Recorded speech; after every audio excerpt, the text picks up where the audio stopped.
Fairy tales, the stories we grew up with. Wolves, witches, and happily ever afters. But what happens when those childhood tales are twisted into something truly unsettling? Foxymation's fairy tale analog horror takes these classics and drags them deep into the uncanny. But does it succeed in delivering fear, or does it get lost in the static? Today we're breaking it down. What works, what falls flat, or is it just another forgettable entry in the analog horror crowd? And how it ultimately led to the death of the analog horror genre. This is our deep dive into Foxymation's fairy tale analog horror.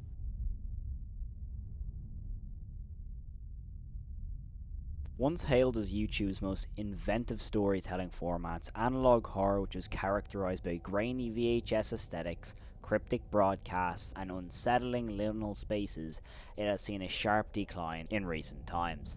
Oversaturation, formulaic tropes, and the loss of novelty have left the genre struggling to evolve beyond its early successes, with only very few creators still pushing its boundaries while the broader scene fades into self-parody. The Walton Files, being one of the larger series, has now turned to horror animation rather than analog horror, while keeping some level of analog horror very minimal, but it's still present. Other series such as the Dr. Nowhere series has once again switched from analog horror into a more actual horror series genre rather than sticking to the analog horror genre.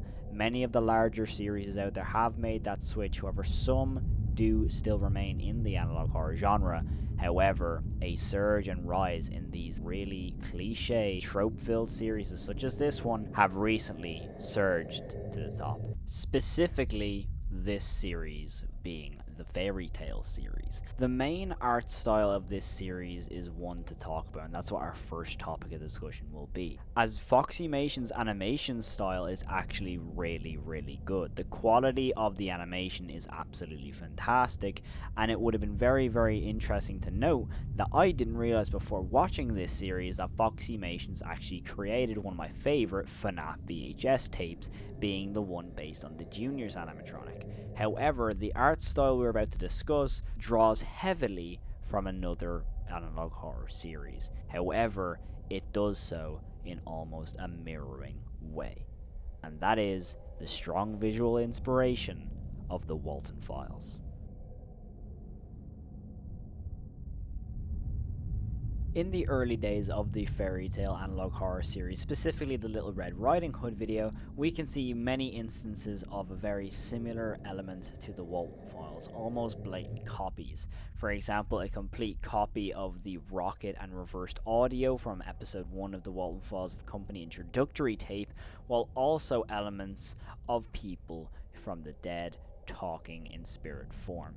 Also, the main villain of the series, the big bad wolf unquote, is very similar to Bond. However, this series, in my opinion, fails to contribute any level of creativity and innovation with these characters, and almost becoming just a blatant rip-off of the Walton Files itself. So much so that even to the state of the animation, almost the exact same as the earlier days of the Walton Files animation style. And what makes me to believe that this could easily be a blatant rip-off on purpose is that if you look in the description of each of these videos, it very much states that these are inspired by the Walton Files. Now, in my opinion, of course, there's elements of these videos, specifically in the newest video of the wolf and the 7 little goats, by far being the best episode in the series. In my opinion, is a great step forward for the series. However, in terms of other issues that we'll delve deeper into later on in the video, it does suffer with the same tropes and ultimately the same problems as earlier episodes. Another reasoning that this is very similar to the Walton Files, every time the wolf talks, it almost resembles the exact same way the pumpkin rabbit talked in the episode of The Mysterious House, to where we see a PNG image of the wolf talking with only the mouth moving and the head moving side to side, almost identical to how the pumpkin rabbit talked in The Mysterious House. And to me, that is just too much on the nose, and ultimately leading to, again, a lack of creativity and a lack of innovation, which furthers this level of sloppiness in the analog horror genre. And judging by the views that these videos do get, it shows that analog horror has fallen so far. Another resemblance of the Walton Files is this scene here, as we can clearly see the wolf being exactly like how Bond was in episode 1 of The Walton Files in Brian's death. Not only is this a very confusing level of innovation from this series, it is just a blatant rip-off of The Walton Files, and it's not even trying to hide it. However, it is nice to see that the newest video, The Wolf and the Seven Little Goats, has a much higher level of animation style and also has some level of originality. In my opinion, Foxymation's own animation style, like I said previously, is absolutely fantastic. I love the head movements, the disjointed movement, and ultimately I love how it's portrayed. The only issues with the newest video, which we will go on to in the next segment, is the overall story and dialogue. But the animation of the Wolf and the Seven Little Goats is really solid, and in my opinion should be the standard for this channel going forward. It is very clear to see that Foxymations has a standard of animation that they can achieve, and in the end it shows that they are a talented artist. Regardless of how I feel about the overall fairy tale analog horror series and how tropey it is, which will of course be its own segment with all the tropes, it is clear to see that this creator has a level of animation that is very high quality and high standard, and in my opinion should be the standard of this series going forward. However, this next segment, which is of course another big issue in my opinion with the series, and that is of course the dialogue and overall story.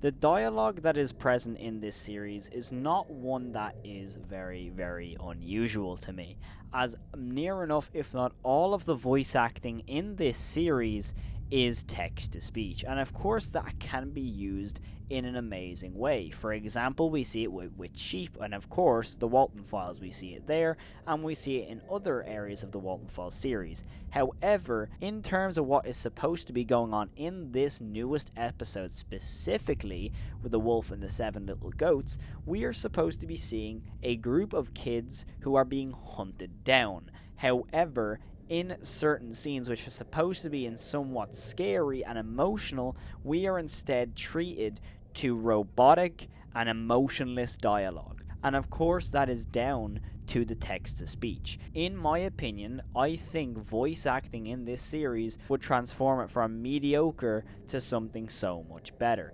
And of course, in terms of getting voice actors is difficult. However, I'm pretty sure that Foxymations themselves voices the wolf, the only voice acting role in the series. And for those who have watched the series and have said, oh, but the dialogue is not very good, you have to take into account that Foxymation's first language is not English. We can see in the bio of their channel, it is clear that they are in a different language. I'm not aware what language this is, but that is something you have to take into account and something I will not critique. Because of course, learning languages is very difficult, and I respect that they're even creating content in English. And in my opinion, that is so respectful, and I think they're doing a great job at that. However, you're probably wondering, Cal, what is the overall problem then?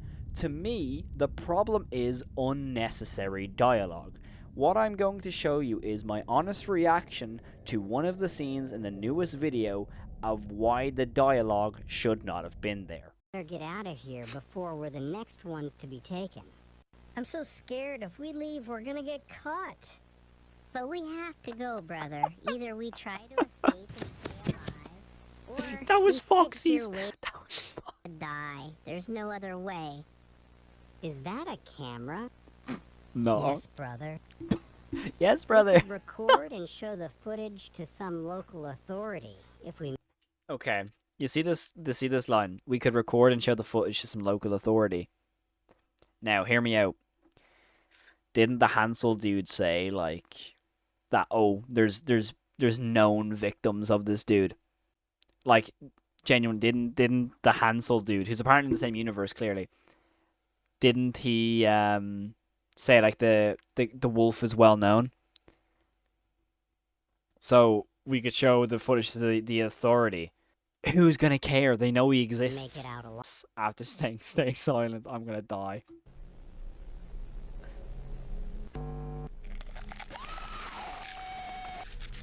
Oh. Okay. Run, brother! As we can see, we see one of the kids being taken by the wolf and being murdered in front of their brothers and sisters. However, the whole conversation of, is that a camera? Run, brother, is very, very unnecessary. Also, in this episode, we get an instance of Wonderland and spirits talking amongst each other, once again going back to our first issue of being a ripoff of the Walton Files. But again, that's already been discussed. But to me, the placement of dialogue in this series is extremely poor. I think, in my opinion, it would have been so much better to leave it either silent or just have the screams of the people who are being attacked, rather than having unnecessary dialogue. When it comes to dialogue, of course, dialogue is very difficult to maneuver. However, in terms of this series, I really do think that the dialogue is extremely poor, and the unnecessary dialogue is just a big stain on the series' overall execution.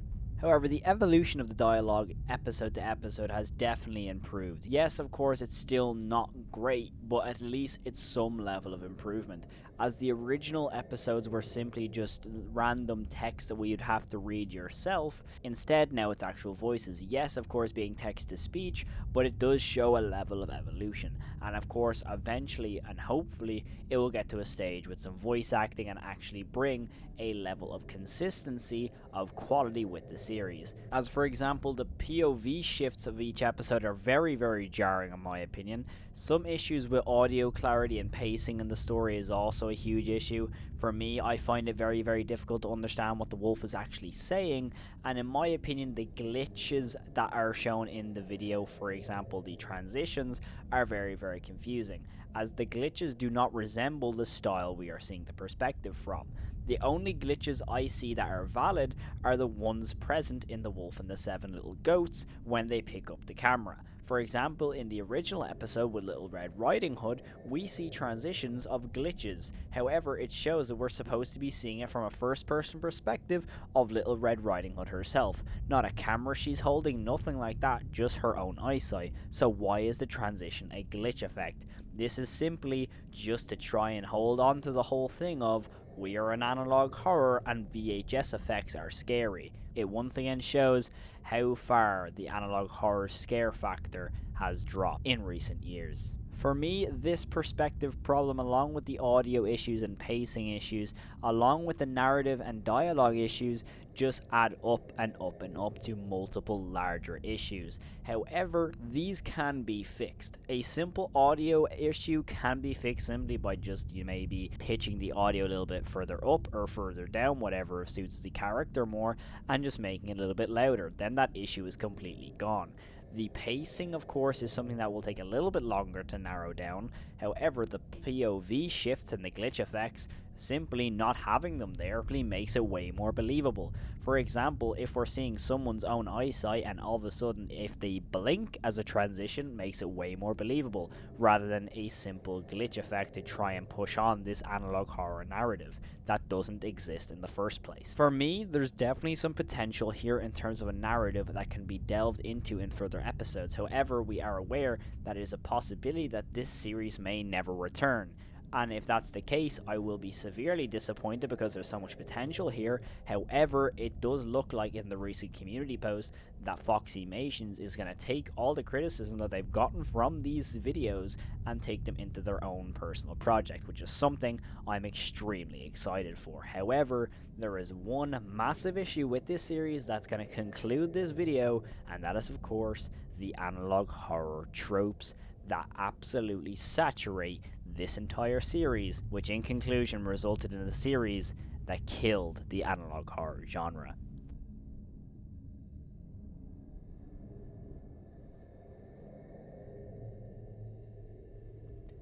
A recurring critique in this series is that it leans heavily on the genre cliches. For example, face morphing, glitch effects, jump scares without much innovation at all, and also scenes like this one of straight copying the Walton Files. Many analog horrors do tread these waters, however this, in my opinion, saturates the series to one of forgettability and emphasizes a lack of innovation and lack of creativity in creating suspense and horror in a so-called horror series. The reliance on horror cliches in this series really does show how saturated the analog horror genre really is. For example, we have seen multiple series over the last few years create the exact same scares over and over and over again, and this series is no different. We have the exact same level of villain who can somehow run through doors, can mimic, and can only die to fires. I wonder who is exactly like that in many analog horror series. There might be one character that seems to have those exact traits in every single level of analog horror series. For example, the mimic in Vita Carnis. It literally is in the name, it mimics. We have the wolf here that can mimic. We have, of course, Springtrap in FNAF VHS, that of course dies to a fire. And of course in this series, the wolf quote-unquote dies in a fire. The level of innovation in this series is little to none. The early levels of this series really does show a lack of creativity and almost feeling like it's jumping on a bandwagon. As for the last couple of years in analog horror, we have seen a saturation of specific genres of film and media being turned into horror film. It all started, of course, in horror media when Winnie the Pooh turned into a horror film. However, now in analog horror, you have superhero analog horrors, horrors such as the Batman analog horror, the Flash analog horror, and of course we have now the MCU level of analog horror. Every level of analog horror that is made in this style is simply there to have no creativity in all and almost follow a checklist to have a level of distorted faces, copying of distorted music, and at some point have one random jump scare of something jumping at the camera as the video comes to a close. Most series like this have little to no story at all, little to no innovation, and no creativity, and unfortunately a lot of this series falls under this category. However, it is nice to know that the most recent episode, again, which I consistently compliment, is trying to pull away from those tropes. However, it is still full of the typical distorted face, distorted music, and distorted screams. However, it is nice to know that Foxymations has the ability to change this at any point. However, I do hope that this series continues, but in a more creative and innovative way. And to me, that is why I feel like this level of analog horror has killed the genre. This and multiple series alike have all contributed in diminishing the quality and overall standard of analog horror. For example, the videos in this series are simply getting millions upon millions of views, and of course are filled with comments upon comments saying this is the most scariest thing they've ever seen in their lives, and ultimately shows that at some point, if someone needs to make any level of content and any level of bank on YouTube, a simple run-of-the-mill analog horror with any level of popular media will more than likely make a profit. And to me, that ultimately diminishes the whole genre and has sadly, as a result, killed the whole analog horror genre.